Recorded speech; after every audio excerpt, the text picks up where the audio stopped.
والصلاة والسلام على عباده الذين اصطفى خصوصا على أفضلهم وخاتم النبيين محمد الصادق الأمين وعلى آله وصحبه أجمعين أما بعد محترم حاضرین السلام علیکم ورحمۃ اللہ وبرکاتہ۔ سب سے پہلے شکر ہے اس ذات کا جس نے مجھے توفیق دی کہ میں یہاں آپ سب کے سامنے حاضر ہو سکے اجمعین اما بعد محترم حاضرین السلام علیکم ورحمۃ اللہ وبرکاتہ۔ سب سے پہلے شکر ہے اس ذات کا جس نے مجھے توفیق دی کہ میں یہاں آپ سب کے سامنے حاضر ہو سکوں اور اپنی بات کہہ سکوں۔ سبحان اللہ و بحمدہ سبحان اللہ العظیم۔ اللہ کی حمد و ثنا کے بعد میں بہت شکر گزار ہوں قاری اسد صاحب کا اور تمام منتظمین کا، آپ تمام حضرات کا جنہوں نے مجھے اس محبت سے یہاں آنے کی دعوت دی۔ بارک اللہ فیکم جمیعا۔ اپنی بات یہاں سے شروع کرنا چاہیے مجھے کہ میں بہت معافی چاہتا ہوں ان طلبہ سے جنہوں نے تیاری کی تھی آج یہاں اپنے مقالات پیش کرنے کے لیے اور اپنی نظم پیش کرنے کے لیے، اور ان کو موقع نہیں مل سکا۔ اللہ تبارک تعالیٰ آپ کے تمام کوششوں کو کامیاب بنائے انشاءاللہ، آمین یا رب العالمین۔ اصل میں آج کئی چیزیں آ گئی ایک ساتھ، تو وقت پر تھوڑا ضغط ہے، یعنی پریشر ہے، اس لیے مجھے اپنی بات جلد سے ختم کرنا ہے، اور بات اگر لمبی کی جائے تو دل میں بھی نہیں اترتی اور اوپر سے نکل جاتی ہے۔ اور اکثر آپ حضرات یہاں طلبہ ہیں، اس لیے طلبہ سے بات کرنا زیادہ مناسب معلوم ہوتا ہے۔ فیض صاحب نے آپ لوگوں کو بتایا کہ تعلیم پڑھتے کیسے ہیں، کیا کرنا چاہیے کامیابی حاصل کرنے کے لیے، اور جو بات انہوں نے بتائی ہے اس کو اگر آپ اپنے دل میں رکھیں گے تو کامیاب ہوں گے انشاءاللہ۔ بخاری شریف کی پہلی حدیث ہے انما الاعمال بالنیات، آپ نے اس کو متعدد مجالس میں سنا ہے۔ اب مجھے آپ یہ بتائیے کہ جب آپ درس میں بیٹھتے ہیں تو یہ حدیث یاد رہتی ہے؟ کیا آپ درس جب سبق کھولتے ہیں کیا آپ نیت کرتے ہیں کہ یا اللہ میں آپ کی رضا حاصل کرنے کے لیے سبق نمبر 14 پڑھنے جا رہا ہوں؟ اس سے بولنے میوٹ کر لینے کے لیے آواز نہیں، ایسا نہیں کہتے ہیں، تو میری گزارش ہے کہ ایسا کہنا شروع کر دیں انشاءاللہ۔ جب کسی چیز کو پڑھیے گا اللہ کی رضا حاصل کرنے کے لیے، اس میں دل بھی زیادہ لگے گا، وہ عبادت بھی ہو جائے گی، وہ احسان کے درجے تک پہنچے گی۔ اگر نہیں کیجیے گا تو اس عمل میں فائدہ نہیں ہوگا، کیونکہ اگر ہم تمام چیزیں اللہ سبحانہ و تعالیٰ کی رضا کے لیے کرتے ہیں تبھی وہ احسان کا درجہ ہے، ورنہ نہیں۔ ٹھیک ہے، تو یہ کام کیجیے گا تب بات بنے گی انشاءاللہ۔ ایک بات فوٹو کس طرح اب یہ بتائیے کہ یہ فون کس کو چاہیے؟ ہاں تو بھائی کس کو چاہیے؟ کس کو چاہیے؟ ہاں بتاؤ جلدی، کس کو چاہیے کس کو نہیں چاہیے؟ یا اللہ بہت تقوی والے بچے ہیں یہاں پہ، کسی کو نہیں چاہیے، ایسا کچھ لوگوں کو چاہیے تو سب کو، لیکن اپنے محترم صاحب کی وجہ سے مان نہیں رہے۔ ٹھیک ہے، الحمدللہ۔ اچھا یہ بتاؤ کہ اس فون کو سب کو چاہیے، مجھے یہ پتا ہے سب کا دل کر رہا ہے یہ فون چاہیے، بڑا اچھا دکھتا ہے، چاہیے نا؟ ٹھیک، اب ایسا کرتے ہیں کہ اس فون میں یہ فون یہاں سے یہاں تک ہے وہ 100 سینٹی میٹر مان لو، 100 سینٹی میٹر یہ مان لو، یہ 100 ملی میٹر۔ اب اس میں سے ایسا کرتے ہیں کہ 35 ملی میٹر یہاں سے کاٹ دیتے ہیں، 35 ملی میٹر یہاں سے کاٹ دیتے ہیں، اور یہ کاٹ کر کے 35 ملی میٹر دے دیتے ہیں۔ اب کس کو چاہیے؟ کسی کو نہیں چاہیے۔ یہ وہ نمبر ہے جو آپ لے کر کے آ رہے ہیں، 35%۔ 35% پاس نمبر، پاس مارکس ہے نا؟ اور آپ میں سے اکثر بچے جو ہیں وہ 35% نمبر لا رہے ہیں، اور ہمارے اساتذہ بھی 35% نمبر دے رہے ہیں۔ کچھ بات اساتذہ کے لیے بھی ہے بھائی، آپ کو کس طرح اور کچھ نہیں انشاءاللہ۔ دیکھیے 35% نمبر لانے کا مطلب کیا ہے؟ 35% نمبر لانے کا اصل مطلب یہ ہے کہ 65% پتہ نہیں ہے، 65% پتہ نہیں ہے۔ تو اب جب یہ پتہ نہیں ہے تو باس کیسے کر رہے ہیں؟ اب اس بات کو سمجھیے، جب آپ دوسرے درجے سے تیسرے درجے میں گئے ہیں، اور خاص کر کے اساتذہ اگر میری بات سمجھ سکیں تو بڑی مہربانی ہوگی، اگر آپ دوسرے درجے سے تیسرے درجے میں گئے ہیں اور آپ کو 100% دوسرے درجے کی بات پتہ نہیں ہے تو آپ لنگڑے ہیں تیسرے درجے میں. آپ کو تو پہلے ہی نہیں سمجھ میں بات نہیں آ رہی، ٹھیک ہے نا؟ اگر آپ 35% لے کر کے گئے ہیں دوسرے درجے میں تو آپ لنگڑے ہیں تیسرے درجے میں. آپ کو پہلے دن سے ہی بات سمجھ میں نہیں آ رہی. اس کا کیا مطلب ہوگا؟ آپ کا دل پڑھنے کو کرے گا یا نہیں کرے گا؟ کبھی نہیں کرے گا، ٹھیک ہے نا؟ آپ کا دل کیا ہوگا؟ جب استاد بات کر رہے ہیں تو بات کہاں جا رہی ہے؟ وہ یہاں سے ہوتے ہوئے یہاں تک نہیں آ رہی، وہ اس کے اوپر کہیں کسی اور سطح پہ جا رہی ہے، ٹھیک ہے؟ تو جب کسی اور سطح پر جا رہی تو بات سمجھ میں نہیں آئے گی. تو اپنے اوپر احسان کیجیے. اگر 35% آ رہا ہے تو ترقی مت مانگیے، مت لیجیے. کہیے کہ مجھے 1 سال اور اس میں پڑھنے کی چاہیے، 1 سال اور اس میں پڑھنا ہے، دوسرے درجے میں 1 سال اور پڑھنا ہے.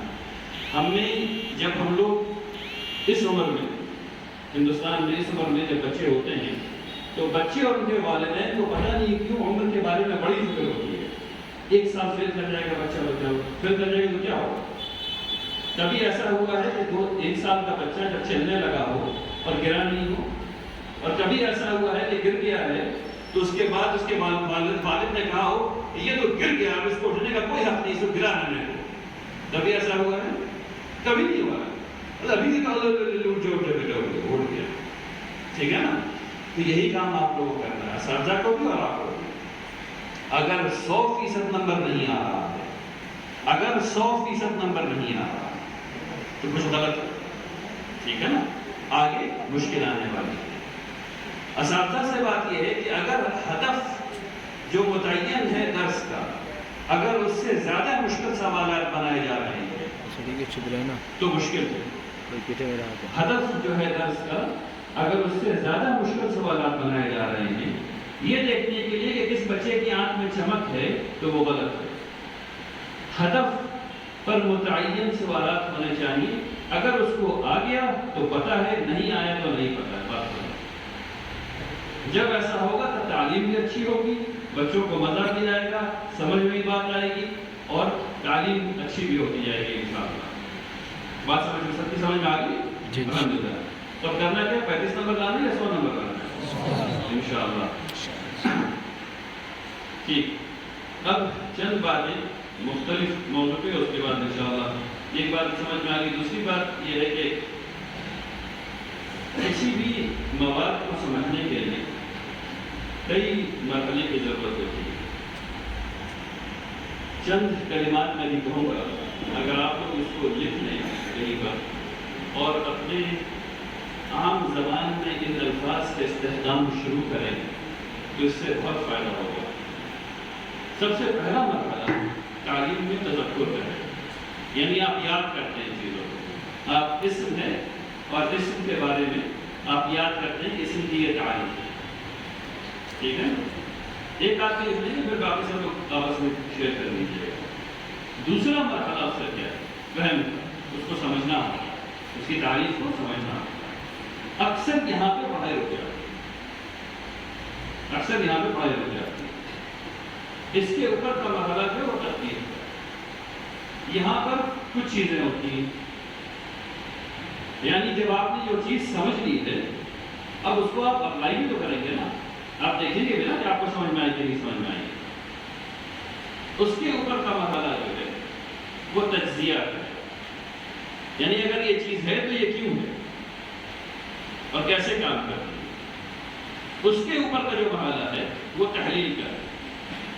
یہ آپ اس کو تقریم بھی کہہ سکتے ہیں. آپ ایک ایک چیز کو لے کر کے اس کے جز کو توڑ دیتے ہیں اور توڑ کر کے پھر سمجھتے ہیں، اور پھر اس کے اوپر کا مرحلہ جو ہے اس میں کچھ نیا کرنے کی ہوتی ہے. اس کے مختلف اجزاء کو جوڑ کر کے کچھ نیا کرنے کی ہوتی ہے، اور یہ مرحلہ جو ہے وہ ابتکار کا ہے. ان مراحل سے جب تک ہر ایک موضوع نہیں گزرے گا آپ کے دل سے تب تک بات یہاں تک نہیں پہنچے گی. یہاں تک شاید پہنچ بھی جائے، یہاں تک نہیں پہنچے گی. لیکن ہر ایک موضوع کو یہاں تک پہنچانے میں بڑا وقت لگتا ہے. اس لیے آپ کی ضرورت ہے کہ آپ اپنے ہر ایک موضوع کے بارے میں سوچیں کہ کیا اس موضوع کو میں کسی کو بتا سکتا ہوں، کیا میں اس موضوع کے اوپر سوچ سکتا ہوں؟ کیا میں اس موضوع کے اوپر جو موضوع ہے اس کو لے کر کے میں اس کے ہر حصے کو الگ کر کے دیکھ سکتا ہوں کہ اس کا کیا کیا کام ہے، کیوں لکھا گیا ہے؟ جب آپ ایسا کرنے لگیں گے انشاءاللہ تو بہت اچھی بات ہوگی، تب تعلیم کا مزہ آئے گا۔ پتہ نہیں کیا کیا چلا رہا اب آخری بات یہ ہے کہ یہ اس مدرسے میں ماشاءاللہ بہاریوں کی بڑی تعداد اور یہ بڑی اچھی بات ہے، اور اس بالکل صحابی نہیں، لیکن اسلام ہر قسم کی عصبیت کو جہالت سمجھتا ہے، اس بات کو سمجھنا چاہیے۔ اسلام ہر قسم کی عصبیت کو جہالت سمجھتا ہے، ہر قسم، ٹھیک ہے نا؟ اب میں بہاری مسلم، اس میں آپ کا کیا تھا؟ اگر آپ ہر میں پیدا ہوئے ہوتے تو آپ نے کیا کر لیا اس میں؟ ٹھیک ہے نا؟ میں پنجابی ہوں، تو پنجابی کیا تھا؟ پنجاب میں پیدا ہونے سے فخر کیوں ہے؟ اس میں آپ نے کیا کر لیا؟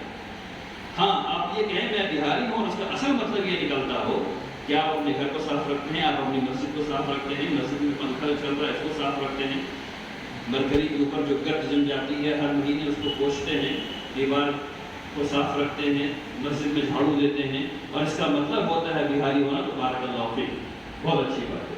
لیکن اگر اس کا یہ سب مطلب نہیں ہے، مسجد سے باہر نکل رہے ہیں، وہاں گندگی پھینکی ہوئی ہے، آپ نے اس کو اٹھا کر کے کوڑے دان میں ڈال دیا ہے، اگر یہ سب کر رہے ہیں تب اچھی بات ہے، جھاڑو لگا رہے ہیں تو اچھی بات ہے، باتھ روم دھو رہے ہیں تب اچھی بات ہے، اگر اس کا مطلب یہ سب نکلتا ہے تب اچھی بات، تب آپ فخر کر سکتے ہیں۔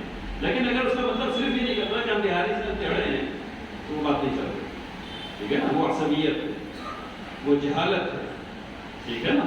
وہ جہالت ہے، اور اسلام میں جہالت ایک خاص ٹرم ہے، اس کو سمجھیے، ٹھیک ہے؟ وہ آسان چیز نہیں ہے، گناہ نہیں کر سکتے۔ ٹھیک اسی طریقے سے ذات پات یہ ساری چیزیں عصبیت ہے۔ یاد رکھیں ہر وہ چیز جس میں آپ کا عمل دخل نہیں ہے اور پھر بھی آپ کو اس کے اوپر زبردستی کا فخر ہے، وہ عصبیت ہے۔ ہر وہ چیز جس میں آپ کا عمل دخل نہیں ہے، آپ نے اس میں ہاتھ نہیں لگایا، آپ نے اس کو بہتر نہیں کیا، اور پھر بھی آپ کو اس کے اوپر فخر ہے، وہ عصبیت ہے۔ تو عصبیت سے بچیے، لوگوں کو دعوت دیجیے، آنے دیجیے، مسجد دعوت دیجیے، سب کو بلائیے۔ ماشاءاللہ مجھے پتا چلا کہ یہاں عصبیت نہیں ہے، اتنے بہاریوں کے باوجود الحمدللہ رب العالمین، بہت اچھی بات ہے۔ تو ذات پات ان سب چیزوں سے اوپر اٹھیے، ہم صرف ایک چیز سے جانے جاتے ہیں اور اس کا نام ہے مسلمان۔ اور یہاں پر آپ کو کہنا چاہیے فقط مسلمان، نہ اس کے آگے کچھ نہ اس کے پیچھے کچھ، فقط انشاءاللہ۔ میں اپنی بات یہیں پہ ختم کرتا ہوں۔ سبحانک اللہم و بحمدک